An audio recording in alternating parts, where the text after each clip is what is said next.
দুর্নীতি তদন্তে প্রথম গ্রেপ্তার প্রাক্তন দমকল মন্ত্রী সুজিত বসু। পরিবর্তনের সরকারকে তাহলে প্রাক্তন দমকল মন্ত্রীকে দিয়েই স্বচ্ছতা অভিযান শুরু করলো।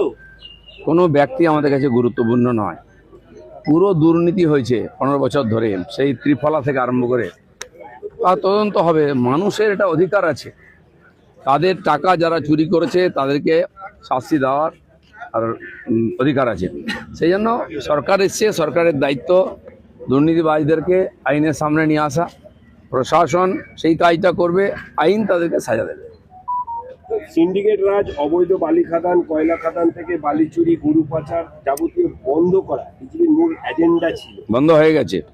গরু পাচার দেখেছেন এই এক সপ্তাহে? বালির গাড়ি দেখেছেন কোথাও? বড় বড় বালির গাড়ি গ্রামে ঢুকে যেত, রাস্তা ভেঙে চুরমার হয়ে গেছে।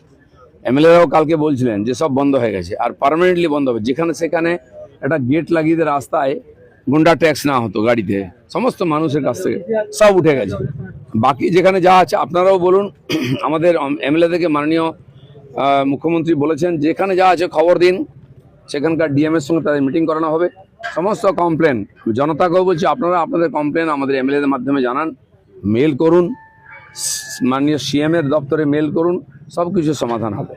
আপনি সবসময় মানুষের সঙ্গে ছিলেন এবং এখনো আছেন, এবং আপনার যে 3টে দপ্তর, সেই দপ্তর একেবারে মানে রুট মানুষের সঙ্গে কাজ করার দপ্তর। পার্টি হয়তো তাই ভেবেছে যে আমি মানুষের সঙ্গে কাজ করতে ভালোবাসি, তাই আমাকে দপ্তর দেওয়া হয়েছে যাতে আমি মাঠে ঘাটে ঘুরতে পারি। ঠান্ডা করে বসে কাজ করার লোক আমি নই। জেড প্লাস তুলে নেওয়া হলো অভিষেক বন্দ্যোপাধ্যায় কেন্দ্রীয় স্বরাষ্ট্র মন্ত্রকের নিয়ম মেনে, এবং তাহলে কি নিয়ম ভেঙে পিসির ক্ষমতায় এতদিন বাড়তি নিরাপত্তা ভোগ করছিলেন অভিষেক? সবই নিয়ম ভেঙে। কেন ওখানে জেড প্লাস থাকবে? কেন ওই রাস্তা বন্ধ হবে? আজ ওখানে লোক যাতায়াত করছে খুশি, ওখানে বাস চলতো, বাস বন্ধ করে দেওয়া হয়েছে একাধিক, সেগুলোও চালু হবে। সাধারণ মানুষ সবাই কমন ম্যান, আর ওদের শত শত নেতার বাড়িতে পুলিশ পাহারা দেয়। কেন? কালো টাকা পাহারা দেবে পুলিশ? সাধারণ মানুষের সুরক্ষা নেই। এগুলো সব বন্ধ হবে। মহিলাদের 1 জুন থেকে বাসের ভাড়া লাগছে না, সরকারি বাসের ভাড়া লাগবে না, কিন্তু তারা বলছেন যে সরকারি বাসের সংখ্যাও তো অনেক কম, তাহলে কি বাড়বে? সরকার যে বাস চালাচ্ছে আপাতত সেখানে সুবিধা পাবেন। পরবর্তীকালে ট্রান্সপোর্ট মন্ত্রী হবেন, তিনি ভাববেন, দেখবেন, বুঝবেন, সিএম এর সঙ্গে কথা বলবেন বাস চালানোর দরকার কিনা, কোন রুটে। সিএম দেখলাম আগের সরকারের সময় এমএলএরা বলতো যে ডোমজুর থেকে আমাকে আসতে অসুবিধা, একটা বাস দিন, তো এমএলএর জন্য বাস দেওয়া হলো। বাসের ভাড়া উঠতো না, পোষাতো না, আবার 2 মাস পরে সে বাস বন্ধ হয়ে যেত। অনেক দেখেছি আমরা, বড় বড় করে সেখানে উদ্বোধন হতো পয়সা খরচা করে, কি অমুক বাস হলো, তারপরে 2 মাস পরে দেখা যাচ্ছে বাসটা আর নেই। এরকম স্টান্টবাজির পলিটিক্স আমরা করবো না।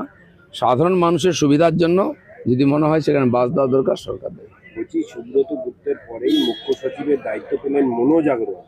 দুজনের তত্ত্বাবধানে এত বছর পর সুষ্ঠু ভোট হলো বাংলায়, তাই কি এই বাংলা সুশাসন ফেরাতে? না, যোগ্য ব্যক্তিকে আমরা নিয়ে আসবো।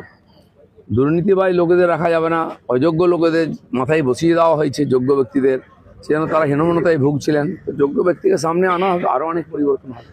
বাড়ির মধ্যে আবার সুড়ঙ্গ, বহুমূল্য আসবাবপত্র। হাওড়ার যে অরূপ রায়, তার ঘনিষ্ঠ তৃণমূল নেতা শামীম আহমেদের বাড়িতে 15 বছরের লুটে তাহলে সুড়ঙ্গের থেকে সঞ্চয় করতে শিবপুর থানার পুলিশ গেছে। সুড়ঙ্গ দেখবেন, গুহা দেখবেন, ঘরের মধ্যে আলমারি দেখবেন, টাকা ভর্তি, এগুলো সব বেরোবে আস্তে আস্তে। এখনো সরাবার চেষ্টা করছে কেউ কেউ, সে সুযোগ দেওয়া হবে না কাউ। চলুন।